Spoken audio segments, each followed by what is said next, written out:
Today, attempting to answer the common question I get a lot, which is, when is a good time, or how do I know I'm ready to progress my workouts, add weight, add reps, do the next step in combat conditioning, and so on?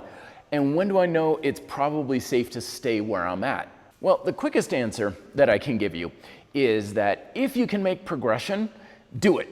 Definitely just straight up, just if you've got a clear runway ahead of you, take it. If you can add reps, add reps. If you can add weight, add weight. If you can go to the next step in combat conditioning, go ahead and just rock it, because the whole point of training is to make those progressions, because that's why you get results. But the real question at hand isn't should you be making progress or should you make a progression. The real question is, what should you be trying to progress, or how are you trying to progress? And I know there are a lot of guidelines you find in books and on the internet, like in combat conditioning, where they say, once you do this many repetitions, you go to this step, or once you can do this many reps for this many sets, you can add 5 pounds to the barbell, and so on. But these, like a lot of guidelines you'll find out there on the internet, are basically a guess about a great number of things, and they're not necessarily always the best guideline. Say, for example, you found a requirement in, I don't know, like my grind style calisthenics program. It's like, okay, strap dips, great. And once you do 15 of those bad boys or whatever, then you can start to add weight. But I don't know what the quality of your dips are like. You could get on that thing and just be like, flounder around like an epileptic monkey and think, great, I got my 15 repetitions. Now I can add weight, even though you're nowhere near ready to add weight to that type of movement. And this is why it's so important to recognize that the bulk of your progressive training, especially in calisthenics, isn't going to come from the objective variables like weight and rep or what step you're on.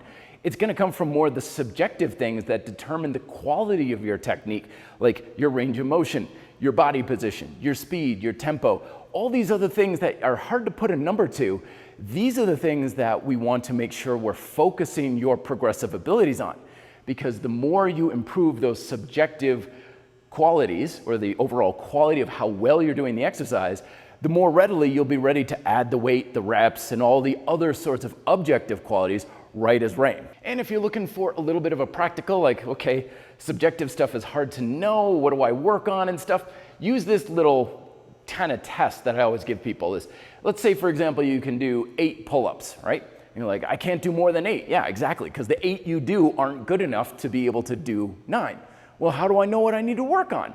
Look at what's changing throughout the set. So your first pull-up and your 8th pull-up, something's gonna be different. Maybe you're starting to kick with your legs. Maybe you're not going as high or as low with your range of motion, the speed, body position, you're leaning, you're twisting. Something's going to be changing throughout that set. Whatever that change is, that's what you need to work on in order to keep improving and making progressions. So in short, always be striving to make progressions and look to subjective progression first, objective progression second, and make it however, whenever, as you can in order to keep that progress moving forward. If you want to learn more, check out my book, Grind Style Calisthenics, or the free Grind Style Calisthenics workout program. The link is down below in the description, and comments and questions down below as well. Thank you very much for watching. Be fit and live free.